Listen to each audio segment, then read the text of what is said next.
Jiménez y esta captura. ¿Cómo está, congresista? Bien, muchas gracias por la invitación. Bienvenido. Bueno, quizás empezamos por lo más político, ¿no? La captura del señor Benedicto Jiménez, que ha desatado también una ola de especulaciones, de oportunidad política, la forma en que se ha hecho, el ministro ya ha descartado algún tipo de cálculo, pero más allá de eso, congresista, ¿cómo le explicamos a las nuevas generaciones que se vuelve a escribir la historia? Estamos pasando, como ya muchos lo titulan, de un líder a un villano, de un héroe a un villano.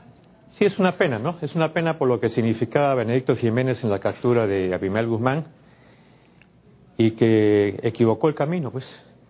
Equivocó el camino y en lugar de aprovechar eso para dedicarse a escribir libros, para dedicarse a dar conferencias, para dedicarse a darle valor a los nuevos jóvenes formados en la escuela de policías, escogió el camino más fácil, el poder que tenía para asociarse a malos elementos, amenazar jueces, fiscales, policías.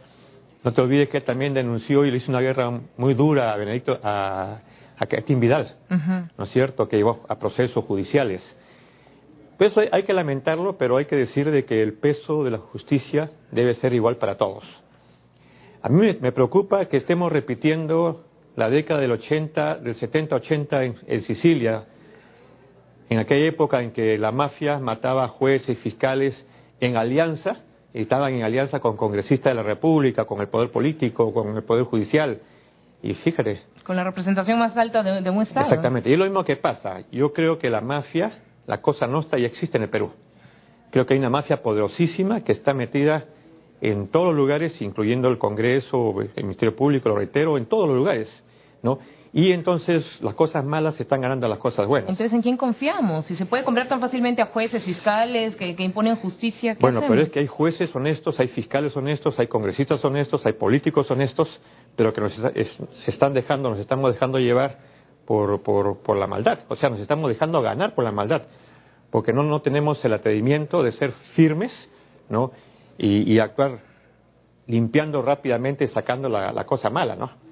Hay denuncias muy serias, con pruebas suficientes, y sin embargo, el Ministerio Público, algunos malos fiscales, simplemente archivan los casos.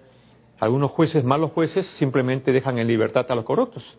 En el caso, por ejemplo, de Benedicto Jiménez, ya pasó su primera noche en Piedras Gordas. Lógicamente, la parte de la defensa insiste en que hay inocencia. El principio de inocencia también se tiene que respetar. Pero ¿qué lectura le da a estos 82 días en la clandestinidad y además con un cambio de look totalmente evidente? Su abogado decía, él actuó por un instinto de supervivencia. Pero Benedicto Jiménez tiene razón al decir que tiene que defenderse y él asume su inocencia como cualquier persona, y su abogado tiene que defenderlo porque es su abogado. Pero la realidad parece ser otra. El hecho de tener un DNI truncado, ¿no es cierto?, significa que ya cometió un delito. Si él pidió su libertad porque decía que no se iba a escapar, porque se escapó. Si no se hubiera escapado, hubiera seguido su juicio como cualquier ciudadano común y corriente, presentarse cuando lo solicitaba a la sala.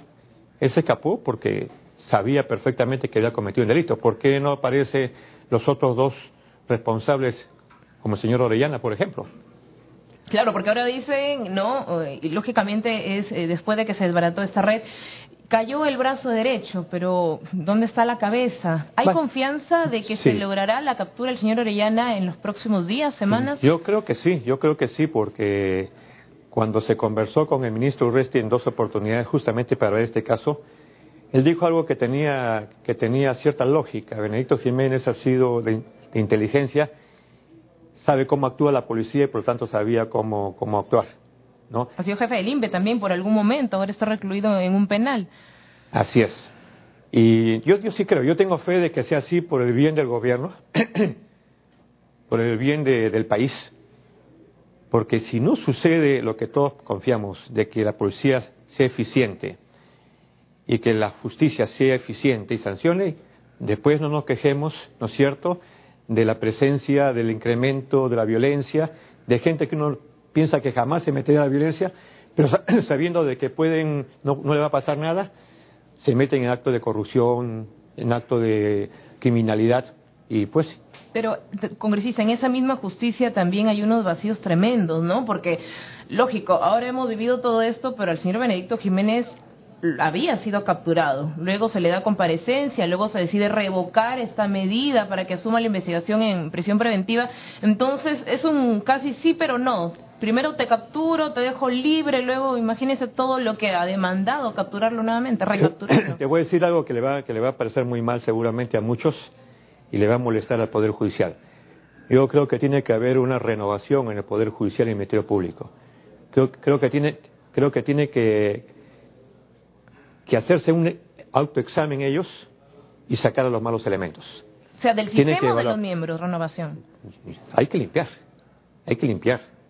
Que el Ejecutivo no cierre el Poder Judicial, ni sea quien direccione eso. Pero yo creo que hay jueces probos, hay fiscales probos que tendrían que tomar ya la sartén por el mango, ¿no es cierto?, y hacer toda una renovación de fiscales y jueces en función de las sentencias, las malas sentencias que han habido. O sea, hay sentencias que dan vergüenza. Y entonces comencemos con eso. Y vínculos casi probados. Usted ha sido también presidente regional de Lambayeque y mire lo que ha sucedido también en la red del señor Roberto Torres. Lo veníamos denunciando. Jueces y fiscales dentro de la mafia. Lo veníamos denunciando. Yo en un momento tuve tal indignación que dije que debía cerrarse el Poder Judicial. Pero eso no se puede, ¿no? Pero no se puede. Pero es la indignación que siento. O sea, yo estaba diciendo lo que el pueblo sentía. No se puede, y en efecto, para mantener la democracia tenemos que mantener un Poder Judicial y un Ministerio Público completamente independiente, autónomo. Pero así como están las cosas, no van a ser el Poder Ejecutivo ni va a ser los Congresos quienes van a tomar las medidas. Va a ser una población que cada vez se indigna más, que ve cómo al que roba una cartera o al que roba un celular lo meten preso ya, y aplausos. Pero el que se lleva al país está caminando libremente, y es más, ese que roba al país está en embajadas, está en el Parlamento, está en fiestas sociales de la alta sociedad. ¿Confía en que alguna reforma de los partidos políticos, del sistema electoral, podría cambiar un poco la situación? Sí, es que también yo creo que hay que reformar los partidos políticos en función al cambio de la ley de partidos políticos. O sea, no debe ir más el voto preferencial, ya debe clarificarse cómo es la presencia de la colaboración de empresarios con los partidos políticos, para que no se vea que esto finalmente signifique un clientelismo, para que cuando estemos en el Congreso se favorezca a determinadas empresas. Porque hay empresas, por ejemplo, que han estado favoreciendo a 10, 15, 20 congresistas, y después cuando tenemos que votar en función a los intereses del país y están de por medio de esas empresas, termina votándose a favor de las empresas y no del país. Entonces todo eso tiene que clarificarse. Ahí también hay un negocio sucio. Congresista, entonces usted hace un llamado más que a las instituciones, que también algunas tienen que autorregularse, a la población, a que levante su voz de protesta. Sí, claro, eso no significa que se levanten y que haga violencia, sino que así como han habido esas marchas pacíficas que hicieron que el propio Congreso de la República termine por no escoger a los representantes del Banco Central de Reserva y del Tribunal Constitucional, porque aparentemente hubo una componenda y los hizo retroceder, así como se hizo retroceder al Congreso de la República y al Ejecutivo en lo que significó el pago a las AFP, los independientes. Yo creo que esa misma sociedad civil, que no tiene interés político, sino tiene intereses nacionales y de justicia, deberían exigir la modernización de la ley de partidos políticos, la no reelección del señor Burga, por ejemplo, que pretende ser otra vez presidente de la Federación Peruana de Fútbol. Nos vamos a referir a eso precisamente. Y otras cosas que son fundamentales. A esa misma población usted le está pidiendo de manera enérgica que se levante a protestar contra el señor Burga. Ahora anuncia una reelección. 12 años ya tiene en el poder y parece el intocable, el mandamás, con un poder absoluto. ¿Qué ha pasado en el Congreso? La Federación Peruana de Fútbol es autónoma, pero ¿por qué el Congreso, si ya había denuncias de lavado de activos, por qué no intervino antes? Pero ahí hay Ministerio Público. Muchas veces el Ministerio Público se queja de que el Congreso de la República no intervenga, o que el Congreso de la República interviene. Pero el Ministerio Público deja de hacer las cosas que le corresponde. Es que no es solamente el señor Burga, hay una serie de personajes en nuestro país con pruebas, con evidencia de haber cometido delito, y no pasa absolutamente nada. Ahora hasta el propio fiscal lo están comprometiendo. Entonces, ¿qué cosa esperamos? ¿Qué cosa espero? Yo no sé si en el Congreso de la República se va a resolver este problema. No sería raro que el señor Burga haga favores a determinados congresistas con entradas para los partidos de fútbol, invitaciones para algunas actividades que a cualquier ciudadano común y corriente le cuesta un montón de plata. ¿Y sus colegas se venden tan rápido? Yo no sé si mis colegas se venden tan rápido, pero pruebas al canto hay un montón, ¿no es cierto? Entonces lo que yo pediría es que esa sociedad civil que logró el éxito, lo reitero, frente a la elección apresurada, la pretendida elección apresurada del Congreso de la República para el Tribunal Constitucional y para el Banco Central de Reserva. Lo que conocemos como repartija, ¿no? Que se conoce como repartija, no que dice la palabra, bueno. Es así. Para que la gente lo recuerde. Para que la gente lo recuerde. Y lo segundo, también el retroceso con respecto a las AFP, el pago de los independientes, la obligación. Esa misma sociedad civil que fue tan firme, tan democrática y tan ejemplar, debería organizar el mismo día del proceso electoral de la Federación Peruana de Fútbol una movilización hacia el lugar de... O sea, usted estaría convocando para la próxima semana. Sí, pero es que eso tiene que ser rápido. ¿Quiénes deberían participar de esta marcha de indignación? Todos los independientes, toda la sociedad civil en su conjunto, y no creo que deben participar los políticos. Porque si los políticos participan, entonces lo que van a decir es aprovechamiento político. Me gustaría participar, por supuesto, pero no lo voy a hacer. Pero sí creo que hay líderes y hay personalidades muy conocidas que no tienen ningún interés político y que podrían hacerlo, pero a la vez el Congreso de la República debería oficiar a la FIFA, al igual que el Ejecutivo, explicando que el Estado peruano es respetuosa de la autonomía de la FIFA, pero que el elemento que está postulando ya es un elemento que tiene el 98%, el 99% de no aceptación de todo un país. Y además, no solo eso de aceptación, hoy día Perú 21 saca una interesante publicación haciendo un recuento, y el señor Burga tendría 27 investigaciones por presuntos delitos, y eso está ratificado en un sistema actualizado según la fiscalía que lleva el caso. Pero lo que causa atención, insisto yo, congresista, está bien, ¿no? El señor Burga ha dicho, me lanzo a la reelección, pero del Congreso, cuando nuevamente se habla de este caso de lavado de activos, de esta mafia, donde se pretendía también desviar fondos, dinero a través de este instituto Guapaya, ¿no? Esta empresa fachada, aparentemente. El Congreso ahora dice, sí, vamos a investigarlo. La congresista Leila Chihuán también dice, una comisión investigadora. El congresista Vicente Ceballos también salió ayer a declarar. O sea, parece siempre que hay una actitud reactiva. Después de que ocurre el hecho, recién vamos a investigar cuando las elecciones de la Federación Peruana en la próxima semana. ¿Qué podría cambiar? Yo me acuerdo que el congresista Reyardo era uno de los congresistas del periodo anterior y que está actualmente en el Congreso, que más denunciaba al señor Burga. No pasaba nada. No pasó nada.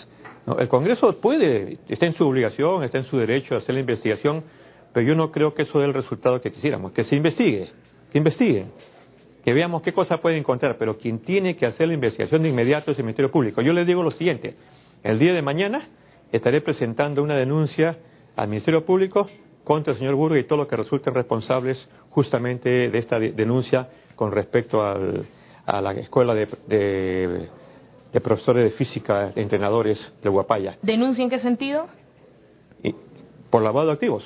Aprovechamiento de ese ilícito instituto como una institución fachada para desviar fondos. Exactamente, pero lo va a hacer de todas maneras el día de mañana. Si algunos congresistas quieren apoyar, que apoyen, en buena hora que sean todos los congresistas, pero vamos a presentar al Ministerio Público para que abra de inmediato la denuncia. Y será una denuncia más. Si el señor Burga es inocente, bueno, que lo demuestre. Pero si es culpable, que tenga que pagar con su delito. Pero al margen de que sea culpable o inocente, el señor Burga no debe ser ya más presidente de la Federación Peruana de Fútbol, porque el 98% de la población no lo quiere. Segundo, porque él ha mentido muchísimas veces al país. Tercero, porque el jurado electoral o el comité electoral que va a elegir al nuevo presidente de la Federación de Fútbol es un jurado compuesto por tres personas que no son totalmente transparentes. Que son personas completamente cuestionadas y que están ligadas incluso, algunos, al señor justamente que se está denunciando, el señor Orellana. ¿Hay pruebas de eso? Hay prueba de eso, claro que sí. Entonces esto ya se pasa de castaño oscuro y estamos haciendo los peruanos el papel de tontos, ¿no? Pero la modalidad de elección parece que sí lo admite, ¿no? Podríamos estar la próxima semana anunciando ya un periodo más del señor Burga. Por eso es importante que la sociedad civil, el pueblo en su conjunto, se movilice. Los hinchas de Cristal, de la U, de la Alianza, del W, de todos los partidos, de todos los equipos de fútbol que existen en este país, deberían movilizarse hacia el centro de las elecciones ese día. Los convocamos y que demuestren pues que el Perú tiene gente que está cansada ya de la corrupción. ¿Cree que la otra lista, ahora que me parece está tomando fuerza, la del señor Tejada y Lozano, puede prosperar, puede cambiar en algo la historia? Depende cuánto les ha dado Burga a todos los presidentes de la federación, porque los votos se compran. Y los presidentes de la federación lo sé yo, porque me lo han comentado muchos de ellos. ¿Por qué gana Burga la primera vez? ¿Por qué gana la segunda vez? Y simplemente porque les ofrece lo que no le ofrecieron otros. O sea, antes era los viajes, los secretarios, las oficinas. Dinero que le sirve también él para estar presente en el Mundial. Es el único peruano que va al Mundial. Exactamente. Ahora, ¿qué pasaría si la FIFA nos desafilia? La selección no va, pero pasamos 4 años más, pues. Pero ya no hay Burga.